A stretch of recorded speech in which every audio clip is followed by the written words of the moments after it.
अस्सलाम वालेकुम बच्चों, उम्मीद है आप सब लोग खैरियत से होंगे। आज हम ये चैप्टर शुरू करने जा रहे हैं। आज इसको हम डिटेल में पढ़ने वाले हैं, एग्जाम के हिसाब से तैयारी करने वाले हैं। चाहे आप ये कभी भी देख रहे हो साल में, चाहे पेपर में आपके पास 10 महीने बचे हों या फिर 10 दिन बचे हुए हैं, हम आपको ऐसे तैयारी कराने वाले हैं कि आपके है ना फेडरल बोर्ड में 90% से ज्यादा मार्क्स आए। हम आपको इंपॉर्टेंट चीजें एग्जाम्स में क्या क्या एग्जामिनर को चाहिए होता है, ये हमारा पहला लेक्चर नहीं है। तो अगर आपको कुछ चीज समझ ना आए, कंफ्यूजन हो, तो वो इसलिए क्योंकि आपने पहला लेक्चर नहीं देखा हुआ। तो भाई पहला वाला लेक्चर देख लो और ऑर्डर में चलो, बगैर शुरू के कॉन्सेप्ट्स को पढ़े हुए ये आपको कंफ्यूजन, ये पहला लेक्चर नहीं है। अगर आपको पहला लेक्चर देखना है और बाकी सारे चैप्टर्स के भी और इन सारे सब्जेक्ट्स के भी, तो भाई आप जाओ हमारे कमेंट सेक्शन में, यहाँ पे डाली हुई है 4 लिंक।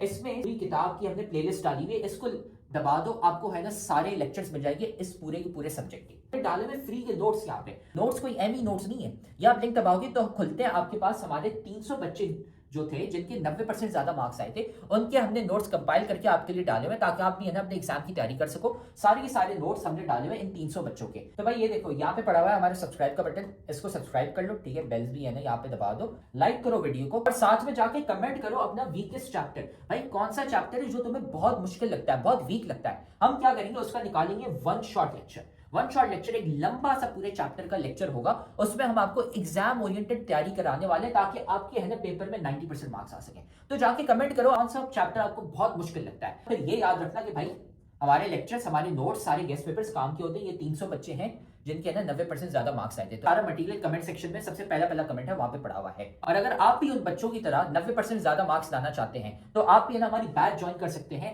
जिसमें हम आपको A to Z सारी तैयारी कराते हैं सारे सब्जेक्ट्स की, है ना। हमारी स्पेशल बैच नंबर 1 है, तो हमें इस व्हाट्सएप नंबर पर मैसेज कर लो। ये सारी चीजें हम आपको देते हैं और एग्जाम के हिसाब से तैयारी कराते हैं। अगर आप भी है ना 90% ज्यादा मार्क्स लाना चाहते हैं, अपने माँ बाप का नाम रोशन करना चाहते हैं। तो अब हम ये लेक्चर शुरू करते हैं। इस टॉपिक को आज डिटेल में हम पढ़ने वाले हैं। Number of identical copies of the living organism. So meiosis क्या है, नाम बहुत सिमिलर हैं लेकिन कंफ्यूज नहीं होएगा। That one is mitosis and this is meiosis, ठीक है। थोड़ा स्पेलिंग में डिफरेंस है एंड इनकी लाइक डिस्क्रिप्शन में और फंक्शन में बहुत बहुत डिफरेंस है। सो ये थोड़ा सा कंफ्यूजिंग होगा, लेकिन अगर आपकी माइटोसिस के कॉन्सेप्ट्स क्लियर हैं तो ये समझने में मसला नहीं होगा, इट्स फाइन, ठीक है। अच्छा, तो मियोसिस क्या होता है?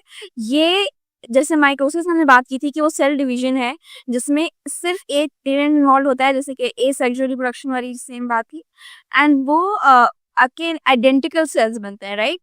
हाँ, सो माइटोसिस में आपके पास एग्जैक्ट आइडेंटिकल सेल्स बनते हैं as like the parent cell. Meiosis में आइडेंटिकल सेल्स नहीं बनते। सेल्स जो मतलब न्यू जो डॉटर सेल्स होती हैं, they are genetically different from your parent cell, ठीक है। ये कैसे होता है, क्यों होता है, ये चीज़ें भी हम पढ़ेंगे। और माइटोसिस में जो आपके पास डॉटर सेल्स बनी थी वो सिर्फ 2 डॉटर सेल्स थे ना, याद है हमने कहा की थी कि सेल डिवाइड हुआ, 2 सेल्स बने। मियोसिस में 4 सेल्स बनते हैं, जो न्यू सेल्स बनने वाले हैं वो 4 डॉटर सेल्स होते हैं। सो ये सब चीजें अभी आपके दिमाग में आई एम श्योर क्वेश्चन आ रहे होंगे, ये सब हम अभी पढ़ेंगे मियोसिस में इसी क्लास में। अच्छा, मियोसिस में जो डिवीजन होती है ना, इट इज लाइक यहाँ पे कैसे लिखा है ना, हैप्लॉइड डॉटर सेल्स बनते हैं। हैप्लॉइड का मतलब क्या है कि सेल में क्रोमोसोम्स हाफ नंबर के हैं। माइटोसिस में डिप्लॉइड सेल्स होते हैं, यानी 46 क्रोमोसोम्स इक्वल जा रहे होते हैं, इसमें 23 क्रोमोसोम्स बनते हैं, सही है। अब इसको हम कहते हैं हैप्लॉइड डॉटर सेल्स। यहाँ से पढ़ना शुरू करते हैं ताकि आपको कंफ्यूजन ना हो। It is a type of cell division which gives rise to 4 daughter cells, ठीक है, which having the number of chromosomes of the parent cell, each having the number, having half the number. So यानी कि half number cells होते हैं उसके parent cell. It takes place only in cells involved in sexual reproduction. Such parent cells are usually diploid, यानी कि diploid मतलब जिनमें 46 chromosomes हों, which by this reduction division क्या होती है, उसमें रिडक्शन क्या होता है, रिड्यूस करना, किसी चीज को कम कर देना और कम करके डिवाइड करना। तो रिडक्शन डिवीजन किसको कहते हैं कि पहले नंबर ऑफ क्रोमोसोम्स आपने कम किया और फिर सेल्स डिवाइड हुए, ठीक है। और तो that would be haploid daughter sales. अब ये सब हमें अभी आगे देखेंगे जब प्रोसेस इसका पड़ेगा। Cells which have 2 sets of chromosomes are called diploid, यानी जिनमें 2 sets of chromosomes हैं, 2 डबल नंबर ऑफ सेल्स हैं, वो होते हैं डिप्लॉइड यानी 2n वाले। और डिप्लॉइड सेल्स कौन से होते हैं, जो माइटोसिस के बाद जो सेल्स बने थे, ठीक है, जो अभी डॉटर सेल्स हमने जिनकी बात की थी। And cells with half the number of chromosomes are called haploid and number of chromosomes in a diploid cell are in homologous pairs. Homologous pairs मतलब कि दो क्रोमोसोम्स जो एक साथ हैं वो दोनों एक जैसे हैं, ठीक है। और मतलब अगर ये एक क्रोमोसोम है और ये दूसरा क्रोमोसोम है, तो ये दोनों एक जैसी क्वालिटीज की क्रोमोसोम्स होंगे, सही है। तो वो होमोलोगस होते हैं। और ये किस में होता है? डिप्लॉइड सेल में, जिसमें फुल नंबर ऑफ क्रोमोसोम्स होंगे। Haploid cells carry one member of each homologous pair, यानी one member of each homologous pair मतलब एक इसका ये हो गया और इसका ये वाला हो गया मेरी, ठीक है। तो दोनों का एक एक पेयर का एक एक पार्ट ले गया। Meiosis is a continuous process but for convenience is divided into interphase 1, meiosis 1, interphase 2 and meiosis 2। यानी कि बेसिकली होता तो ये सब कुछ एक साथ ही है, लंबा उसमें चल रहा होता है, मगर अपनी आसानी के लिए और पढ़ने में लाइक थोड़ा समझने में आसानी के लिए इसको दो उसमें डिवाइड कर दिया गया है कि एक इंटरफेज 1 मतलब प्रॉपर meiosis 1 होती है और एक meiosis 2 होता है जिसमें इंटरफेज 2 भी होता है, ठीक है। अब हम पढ़ना शुरू करते हैं इनका प्रोसेस क्या होता है। मियोसिस 1 या जो है इंटरफेज 1 है वो वही बात है जैसे कि अभी हमने नॉर्मल माइटोसिस का इंटरफेस पढ़ा था कि उससे पहले का सारा जीनोम रेप्लिकेशन हो रही है, ग्रोथ फेजेस आ रहे हैं, सारा वो है। तो उसमें कोई इंटरफेज 1 में कोई डिफरेंस नहीं है, इसलिए हम उस पर डिटेल में नहीं जाएंगे। अब मियोसिस 1 में देखते हैं क्योंकि ये डिफरेंट है। Meiosis 1 is also called reduction division, यहाँ पे इसे लिखा हुआ है reduction division. This phase is called reduction division as the daughter cell reduces the number of chromosomes in half। इस प्रोसेस में मियोसिस 1 में जो मियोसिस 1 हो रही है इसमें क्या हो रहा है कि आपकी नंबर ऑफ क्रोमोसोम्स हाफ हो रहे हैं। यहाँ पर रिडक्शन डिवीजन होगी और इसके बाद जो सेकंड मियोसिस है उसमें बस आगे रेप्लिकेशन ही होती है। Reduction division for daughter cells. फिर कैरियोकाइनेसिस का भी वही होगा कि prophase 1, metaphase 1, anaphase 1, telophase 1। Prophase 1 इसका भी मियोसिस का भी लॉन्गेस्ट फेज है। माइटोसिस में हमने बात की थी ना कि वो प्रोफेज जो होता है वो लॉन्गेस्ट फेज होता है, तो यहाँ पे भी prophase is the longest phase. Chromosomes begin to appear as thicker fibres due to coiling of chromatin. ये याद है, या सब कुछ अभी हमने पढ़ा है, सब ऐसे ही होगा कि क्रोमोसोम्स थिकर फाइबर्स बन जाएंगे, क्रोमैटिन जो एक धागी फॉर्म होती है उससे निकल के क्रोमैटिड क्रोमोसोम्स की फॉर्म में आ जाएंगे, कॉइलिंग हो जाएगी। Homologous chromosomes line up point two point against each other and form pairs. ये होमोलोगस क्रोमोसोम्स है, ये होमोलोगस नहीं है। देख रहे हो ना, ये एक पिंक है एक ब्लू है, अगर दोनों पिंक होते हैं दोनों ब्लू होते हैं तो वो क्या होते हैं? Homologous chromosomes. तो ये कह रहे हैं कि प्रोफेज 1 में क्या होता है कि homologous chromosomes line up point two point against each other and form pairs. यानी होमोलोगस क्रोमोसोम्स एक इस तरह की, दिस इज वन, एंड एक इस तरह का, ये दोनों साथ साथ जुड़ के खड़े हो जाएंगे और पेयर्स बना के खड़े हो जाएंगे। Centromeres are in the same position, यानी एक ही लाइन में सेंट्रोमियर्स आ रहे हैं जैसे यहाँ पर हो रहा है ना, वैसे are in the same position. This pairing process of homologous chromosomes is called synapsis. Synapsis क्या होता है? जिसमें होमोलोगस क्रोमोसोम्स के ना पेयर्स एक साथ पेयर्स बन जाते हैं, इट इज कॉल्ड साइनेप्सिस, ठीक है। Each pair is called a bivalent. अच्छा, दोनों जो पेयर्स बनते हैं, जो होमोलोगस क्रोमोसोम्स के पेयर बनेंगे, इन दोनों के पेयर को, इस पेयर को हम कहेंगे क्या? बाइवेलेंट। बाइवेलेंट की ये स्पेलिंग है BIVALENT, बाइवेलेंट। तो क्या हो रहा है यहाँ पे भी पढ़ लेते हैं। Chromosomes become more visible as a chromatin condenses. ये उसमें भी हुआ था। Homologous chromosomes pair up aligning point to form bivalents. अच्छा, होमोलोगस क्रोमोसोम्स क्यों हैं, या मतलब क्या इनकी फिक्र में वो ये है कि दोनों में सेम क्वालिटीज हो उस क्रोमोसोम में। यानी फॉर एग्जांपल अगर ये वाला क्रोमोसोम आपके हेयर कलर पे है तो ये वाला क्रोमोसोम भी हेयर कलर का ही होगा।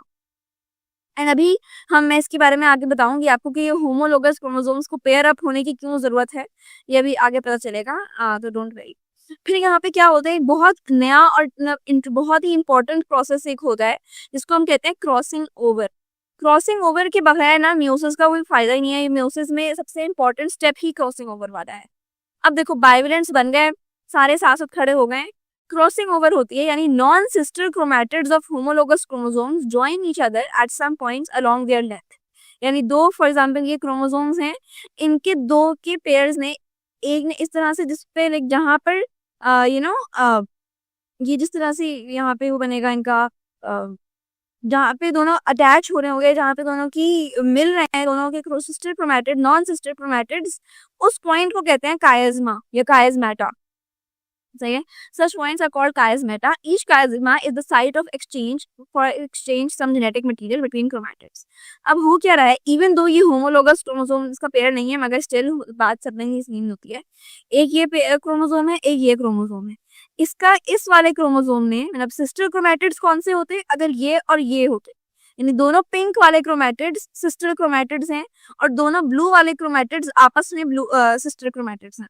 यानी सिस्टर क्रोमैटिड्स क्या है कि दोनों एक ही क्रोमोसोम की पार्ट है, एक ही रेप्लिकेशन से एक साथ बने हुए हैं, एक साथ जुड़े हुए हैं, तो सिस्टर क्रोमैटिड्स हो गए. सही है. अब ये दूसरा, अच्छा बेसिकली यहाँ जो मैंने कहा था ना, बाद में बताऊंगी, अभी बता देती हूँ.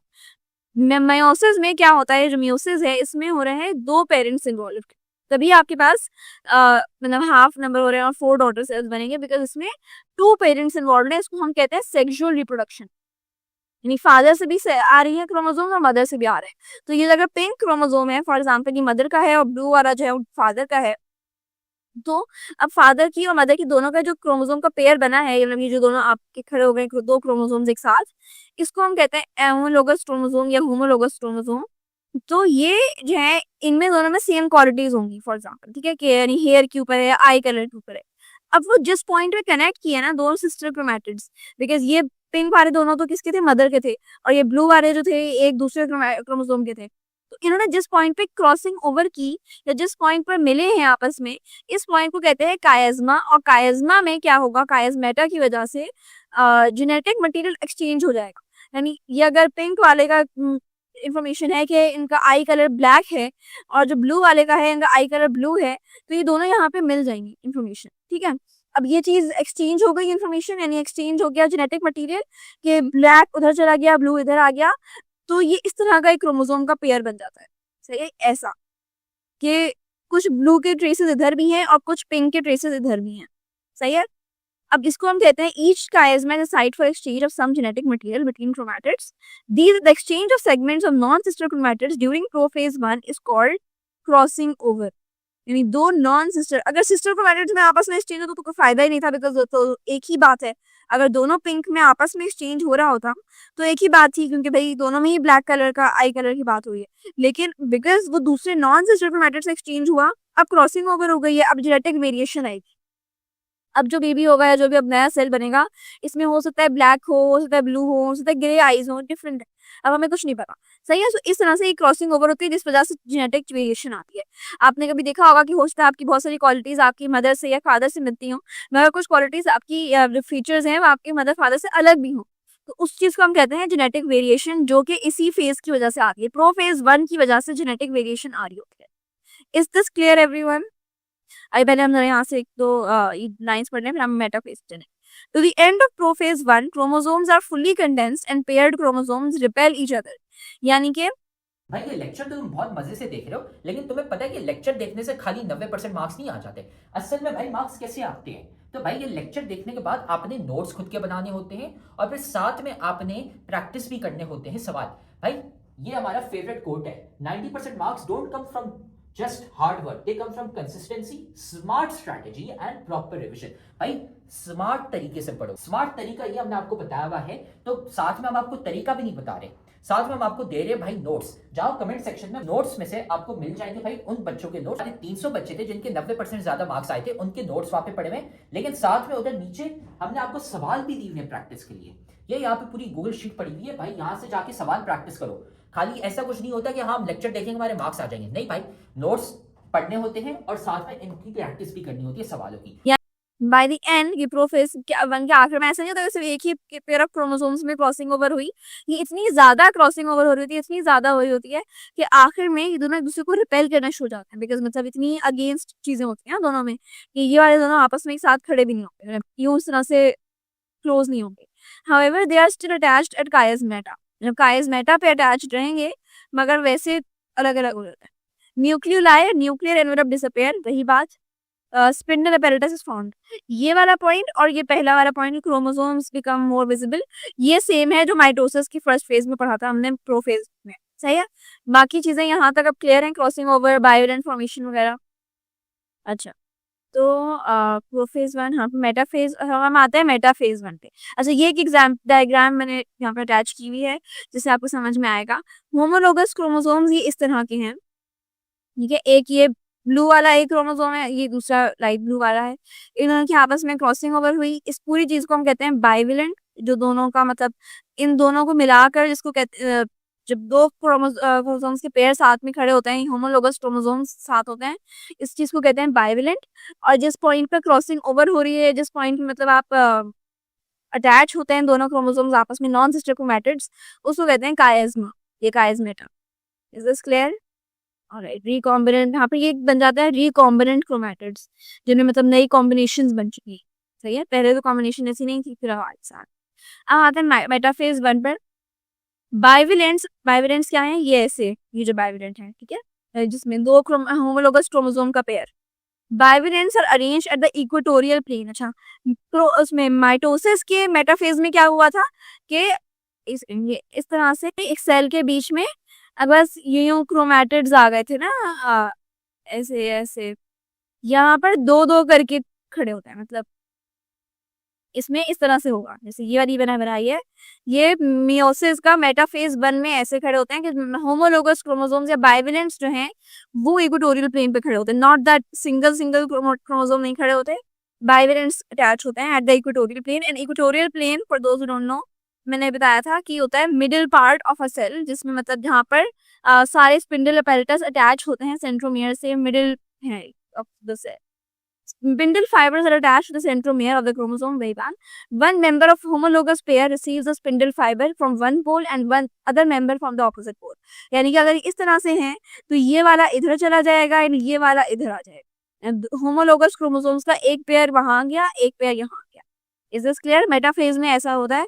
उसमें क्या था माइटोसिस में कि ऐसे ऐसे करके डिवाइड हुए थे, राइट, जो क्रोमोसोम्स थे।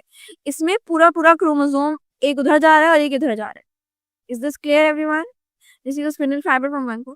फिर एनाफेज आता है। एनाफेज में क्या होना होता है? जिसमें दोनों अपने अपने पोल्स पे जा रहे होते हैं, पुल हो रहे होते हैं। तो spindle fibres pull on the homologous chromosomes, separated chromosomes of each pair move to the opposite poles. यानी separated chromosomes क्या है? ये वाला एक क्रोमोसोम उधर चला गया, एक वाला इधर चला गया। Each pole receives a haploid set of chromosomes. Sorry, each pole receives haploid set of chromosome का क्या मतलब है? देखो, अगर इन सब की वजह से मतलब सारे क्रोमोसोम्स के सारे थे तो मिलकर अगर 46 थे, तो अगर हाफ हाफ क्रोमोसोम उधर चले गए और हाफ इधर आ गए तो कितने टोटल ओवर आपके पास बचे? जो क्रोमोसोम जो नए न्यूक्लियस बनेंगे, जो न्यूक्लियोकाइनेसिस के बाद जो रिजल्ट सेल्स होगा, उसमें कितने हैप्लॉइड सेट बचा, यानी कि 46 का डिवाइड हो जाएगा और वो 23 क्रोमोसोम्स बचेंगे। Is this clear? देखो, स्पिंडल फाइबर्स पुल एंड हाँ, यही बात है कि each pole receives haploid set, यानी कि सिर्फ 23 उधर जाएंगे, 23 इधर आएंगे, पूरे पूरे 46 वाले नहीं जा रहे। टेलोफेज 1 में क्या होता है? Once at their pole chromosome uncoils into chromatin, a nuclear envelope is formed at each pole around the haploid site। वही बात हुई जो कि पहले माइटोसिस की टेलोफेज में थी कि वहीं पर न्यूक्लियर एनवेलप बन जाएगा और दो दो हैप्लॉइड सेल्स बन जाएंगे जिनमें एक में हाफ नंबर ऑफ क्रोमोसोम्स होंगे दोनों। अब ये डायग्राम देखते हैं मियोसिस 1 की, उसके बाद मियोसिस 2 पढ़ेंगे पहले। अच्छा देखो, ये था आपके पास न्यूक्लियस, जो सेल था, न्यूक्लियोरस उसका था। ये आए टेट्राड, टेट्राड वगैरह भी आपको पढ़ने की जरूरत है, आगे पढ़ेंगे हम। साइनाप्सिस हुआ, क्रॉसिंग ओवर वगैरह हो गई। फिर आया स्पिंडल फाइबर से ये सेंट्रोमेयर पे अटैच हुए। मेटाफेज में क्या हुआ? इक्वेटोरियल प्लेन नजर आ रहा है, ये मैं डायग्राम्स को थोड़ी जूम इन करती हूँ। प्रोफेज 1 में अभी साइनाप्सिस और क्रॉसिंग ओवर वगैरह ये सब चीजें हो रही हैं। मेटा फेज में क्या हो रहा है? दोनों मिडिल में अटैच हो गए सारे। एना फेज में हाफ हाफ क्रोमोसोम उधर चले गए, हाफ इधर चले गए। टीलो फेज में क्या होता है? दो दो नए बन गए। अगर टोटल 4 थे हर सेल में तो यहाँ पे 2 आ जाएंगे। सही है, एंड फिर उसका 2 हैप्लॉइड सेल्स बन गए, यानी हाफ नंबर ऑफ क्रोमोसोम सारे सेल्स बने। अब जो जहां पर साइटोकिनेसिस 1 एंड हुआ है, वहीं से अगला प्रोफेज 2 स्टार्ट होगा। सही है, बिकॉज दोनों फेज में कहा था ना कंटिन्यूअस प्रोसेस होता है, तो हम अपनी आसानी के लिए ऐसे पढ़ रहे होंगे। तो साइटोकिनेसिस में वही हुआ कि results in 2 haploid cells, chromosomes consist of 2 chromatids. फिर माइटोसिस 2 में इंटरफेज 2 जो था उसमें भी वही, कोई डीएनए रेप्लिकेशन नहीं होती। अच्छा हाँ, ये एक नई चीज है यहाँ पर। मियोसिस 2 में इंटरफेज 2 थोड़ा सा अलग है बिकॉज इसमें डीएनए रेप्लिकेशन नहीं होती, आपके पास ऑलरेडी सेल्स आए, क्रोमोसोम्स आए हुए हैं, अब उनको बस नंबर बढ़ाना है, उनको 23 से 46 करना है, जो हैप्लॉइड्स है उसको डिप्लॉइड करना है, सही है, इसमें और कोई काम नहीं। तो this phase varies in length but there is no further DNA replication during this phase. Meiosis 2 में वही बात होती है, सेम वही नाम है। प्रोफेज 2 में क्या होगा, क्रोमैटिन वापस से कॉइल करेगा ताकि क्रोमोसोम नजर आना शुरू हो, स्पिंडल एपेरेटस आ जाएगा, न्यूक्लियोटाइड डिसअपीयर हुआ, न्यूक्लियर एनवेलप डिसइंटीग्रेट हो गया। मेटाफेज 2 में क्या होगा, क्रोमोसोम्स लाइन अप हो जाएंगे at the equator, spindle fibres are attached to the centromere of chromosome, like mitosis here each chromosome is attached by a fibre from both poles. ठीक है, mitosis की तरह इसमें क्या होता है कि क्रोमोसोम अटैच होगा, नॉट द होमोलोगस क्रोमोसोम का पेयर। मेटाफेज 2 क्यों डिफरेंट है, क्योंकि इसमें वैसे ही जैसे ये चीज आपको अगर आसानी के लिए याद रखनी हो तो ये कर सकता है, meiosis 2 is the exact same, almost the same as mitosis. जो माइटोसिस था ना वैसा ही मियोसिस 2 होता है। तो प्रोफेज 2 में भी और कुछ नहीं हो रहा है, इसमें बस आपके सेल्स कॉइल अप हो रहे हैं, क्रोमोसोम्स कॉइल अप होते हैं और न्यूक्लियो एनवेलप जाया जाता है, न्यूक्लियोलस डिसअपीयर हो जाते हैं, सब होता है। मेटाफेज में भी अगेन एक एक पूरा पूरा क्रोमोसोम लाइन अप हो रहा है एट इक्वेटर, एनाफेज में अलग अलग तरफ जा रहे हैं, और टीलोफेज में वही होता है, chromatids reach other poles and uncoil. The spindle apparatus disappear, nuclear envelopes are formed around side chromatin at each. और साइटोकिनेसिस में अगेन वही क्लीवेज फरो वाली बात होती है, जो कि क्या है कि सेल्स के आगे पूरी साइटोप्लाज्म और सेल मेम्ब्रेन भी डिवाइड हो रहा होता है।